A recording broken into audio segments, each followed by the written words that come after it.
একদিন বিরিয়ানি খাওয়ার ইচ্ছে করছিল, তো দোকানের ওনার কিনে খেতে ইচ্ছে মানে যাচ্ছিল না, তো সেই জন্য ভাবলাম একটু বাড়িতে বানাই। তো সেই জন্য হালকার উপরে মানে সব কিছু আমার ছিল না, তো যেগুলো ছিল তার মধ্যে আমি বানিয়েছি হালকা করে, জানি না কেমন হয়েছে। তো চলো খোলা যাক। 1 2 3। তো আপাতত এই হচ্ছে বিরিয়ানির অবস্থা, তো জানি না খেতে কেমন হবে, তো খাওয়া যাক। খেয়ে আমার প্রতিদিন রিভিউ দেবে।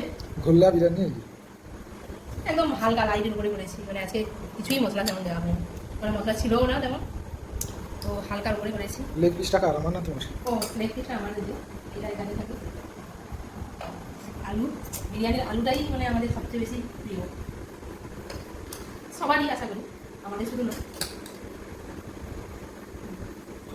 এই দেখা যায় একটু। তো বিরিয়ানি কালার চলে এসছে।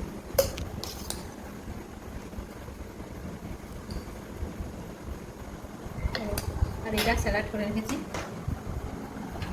এই যে লেগ পিস। কারা কারা বিরিয়ানি লেগ পিস খেতে ভালোবাসো কমেন্ট করো। আর এই যে বিরিয়ানির আলু, তো প্রথমটা আমি খাই কেমন হয়েছে দেখি।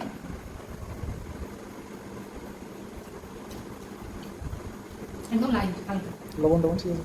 সব ঠিক আছে, কিন্তু মানে একদমই হালকা, মানে আমি সত্যি আছে একদম কম মশলা দিয়ে করেছি, যেহেতু বাড়িতে করছি, যেহেতু দোকান থেকে নিয়ে এলাম না হালকা খাবো বলে, সেই জন্য একদমই হালকা হয়েছে। তো খেয়ে দেখো তুমি কেমন হয়েছে। ঠিক আছে।